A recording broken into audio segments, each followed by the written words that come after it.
Hello everyone, welcome to my channel. कैसे हैं आप सब? उम्मीद करती हूँ आप सब अच्छे होंगे। तो आज जो मैं आइडिया आप सब के लिए लेकर आई हूँ ये काफ़ी यूज़फुल आइडिया है, खासकर लेडीज़ के लिए बहुत ज़्यादा हेल्पफुल होने वाली है।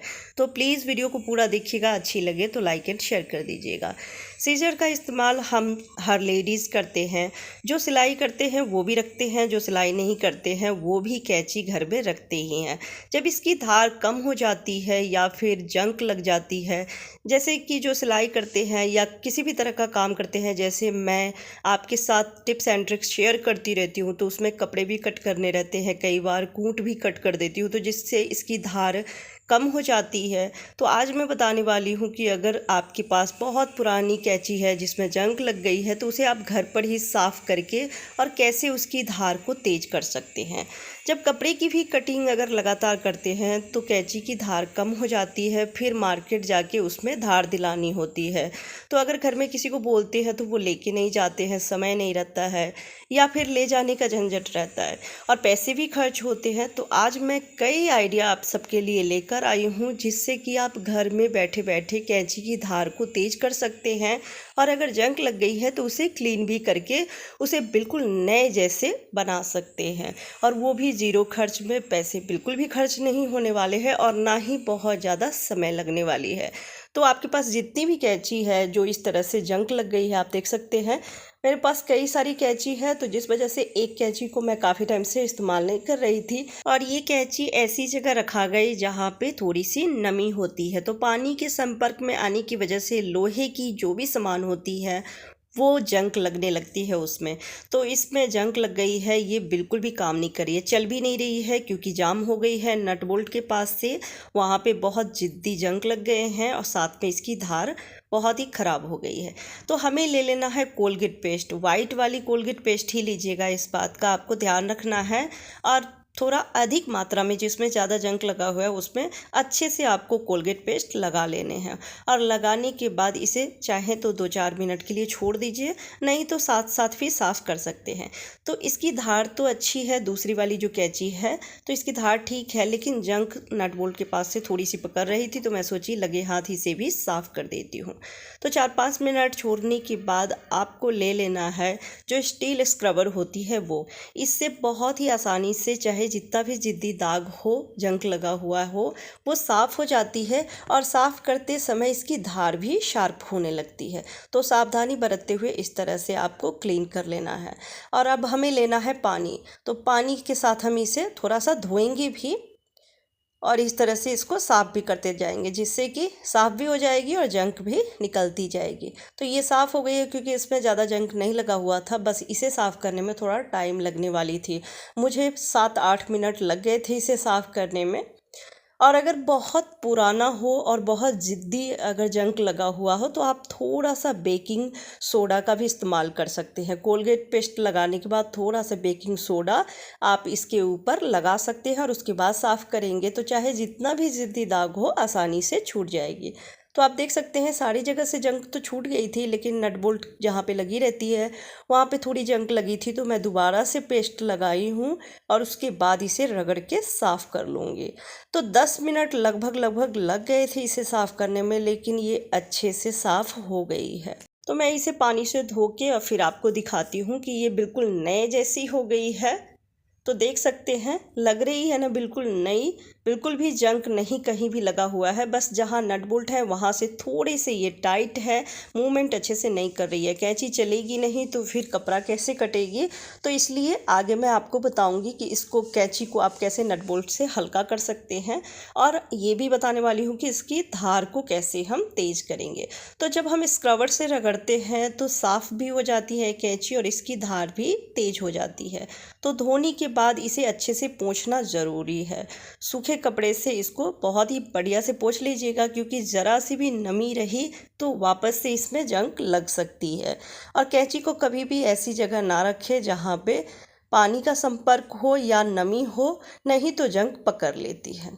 अब हम धार तेज करने का तरीका बताएंगे, तो मैं कई तरीके आपको बताने वाली हूँ, आपको जो भी तरीका अच्छा लगे वो इस्तेमाल कर सकते हैं। तो सबसे पहला तरीका है, आप दवाई का पत्तर ले लें, बहुत सारी मेडिसिन के पत्तर ऐसे खाली पड़े रहते हैं घर में, बुज़ुर्ग है या फिर आजकल तो बड़े बुज़ुर्ग बच्चे सभी दवाई ही खाते हैं। तो खाली पत्तर हो तो ढेर सारे पत्तर को आप फेंकिए नहीं, जमा करके रखिए और इस तरह से जब आप काटेंगे तो इसकी शार्पनेस बहुत ही तेज़ हो जाती है। तो अभी तो ठीक से कैंची चल भी नहीं रही है और इसकी धार बहुत ही कम है, तो इसको कट करने की कोशिश कर रही हूँ, बहुत ही मुश्किल से कट हो रही थी। तो इस तरह से जब हम लगातार ढेर सारी दवाई के पत्तर को कट करेंगे तो इसकी शार्पनेस बढ़ जाती है। एक और तरीका बताती हूँ, आप दवाई का पत्तर ले लीजिए और सावधानी बरतते हुए इस तरह से आपको घिसना है। जब ऐसे आप घिसेंगे तो इससे भी इसकी धार तेज हो जाती है। चलिए नेक्स्ट आइडिया देखते हैं। तो आपको ले लेना है कैंची और उसे बंद कर लेना है। बंद करने के बाद जिधर से धार होती है उधर से नहीं, दूसरी तरफ से आपको इस तरह से कैंची के साइड साइड से घिसना है। बिल्कुल बीच में नहीं घिसिएगा, नहीं तो धार खराब हो जाएगी। और बस साइड साइड से इसको घिसना है, तो जिससे कि इसकी धार तेज हो जाती है। अगर कैंची नहीं लेना चाहते हैं तो कोई पेचकस हो वो भी आप ले सकते हैं, तो इससे भी इसकी शार्पनेस बढ़ती है। तो काफ़ी हद तक तो ये कैंची काम करने लगी है, ये चलती है। आप देख सकते हैं पहले पेपर भी नहीं कट होती थी और अब ये दवाई का पत्तर, थोड़ा टाइम लग रहा है लेकिन फिर भी कट रही है। अब अगला तरीका देख लेते हैं। तो आपको ले लेना है नेल पेंट, जो ख़राब वाला नेल पेंट हो वो लीजिएगा और इस तरह से आपको कैंची के ऊपर इसको चलाते रहना है। दोनों तरफ से आप इस तरह से चलाइएगा। चलाने के बाद इसकी धार काफ़ी हद तक तेज हो जाती है। अगली आइडिया है, आपको ले लेना है फॉइल पेपर। छोटे छोटे बहुत सारे फॉइल पेपर के टुकड़े ऐसे पड़े रहते हैं किचन में, तो आपको उसे संभाल के रखना है। और जब भी कैंची की धार कम लगे तो आपको इस तरह से छोटे छोटे टुकड़े में कट करना है। फॉइल पेपर जब इस तरह से हम कट करते हैं तो उससे भी कैंची की धार काफ़ी हद तक तेज हो जाती है। तो दवाई का पत्तर और फॉइल पेपर इसे भी गलती से नहीं फेंकिएगा, आप रखिएगा। और जब भी लगे कि कैंची की धार कम हो रही है तो उसे छोटे छोटे टुकड़े में कट करेंगे तो इसकी धार काफ़ी हद तक तेज हो जाती है। अगला तरीका है कि आपको ले लेना है जो स्टील स्क्रबर आती है वो, और इसे भी कट करने की कोशिश करना है। अगर धार कम है तो आप देखेंगे नहीं कटती है, और जिसकी धार तेज है तो वो आसानी से ये कट जाएगी। तो आप देख सकते हैं मेरी दूसरी वाली जो कैंची है उसकी धार अच्छी है अभी, तो इसलिए मैं इससे अभी कपड़े ज़्यादा नहीं कट की हूँ या कोई भी चीज़ नहीं कट की हूँ, तो जिस वजह से इसकी धार अच्छी है, तो इससे ये भी कट गई थी। तो इसी तरीके से आप कई आइडिया का इस्तेमाल करते हुए या कोई एक आइडिया आप इस्तेमाल करके सारी ही कैंची की धार को तेज कर सकते हैं। चलिए अगला आइडिया देखते हैं। तो इसके लिए आपको चाहिए चाय वाली कप या कॉफ़ी वाली कप होती है वो भी आप ले सकते हैं, पर पुरानी लीजिएगा।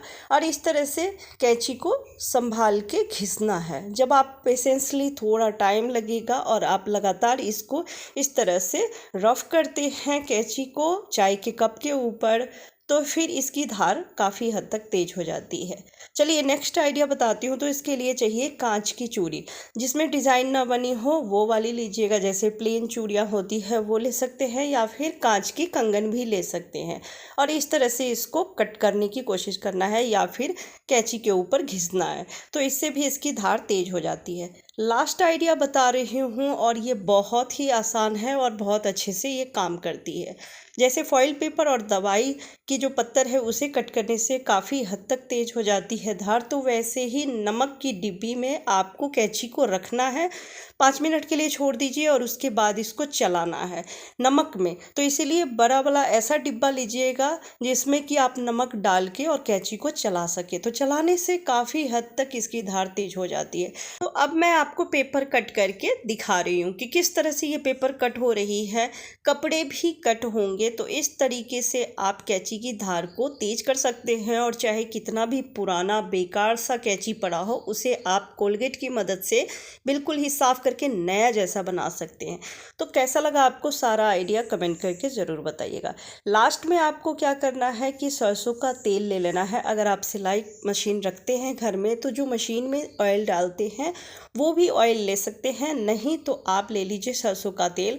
और जितनी भी कैंची को आपने साफ़ किया है उस पर ऑयल ज़रूर लगा दीजिएगा, क्योंकि पानी के संपर्क में आने से वापस से इसमें जंग लग सकती है। तो जब ऑयल लगा देंगे तो फिर इसमें जंग नहीं लगेगी। और उसके बाद इसे अच्छे से पोंछ लीजिए और जहाँ पे नट बोल्ट लगी है वहाँ थोड़ा ज़्यादा मात्रा में रखिएगा। तो ये जो कैंची है अभी भी हार्ड है, अच्छे से नहीं चल रही है, क्योंकि जाम है। जब जंग लगी हुई है, तो तेल डाल के और बार बार इसे इस तरह से हम चलाएंगे तो ये एकदम हल्की हो जाएगी। तो इसकी धार भी तेज हो गई है, बिल्कुल नए जैसी हो गई है। आप देख सकते हैं दोनों ही कैंची नई लग रही है, कोई फ़र्क नज़र नहीं आ रहा है दोनों में। तो कैसा लगा आपको आज के सारे ही आइडिया, कमेंट करके ज़रूर बताइएगा। अच्छी लगी हो तो प्लीज़ वीडियो को लाइक एंड शेयर कर दीजिएगा। Bye bye, take care.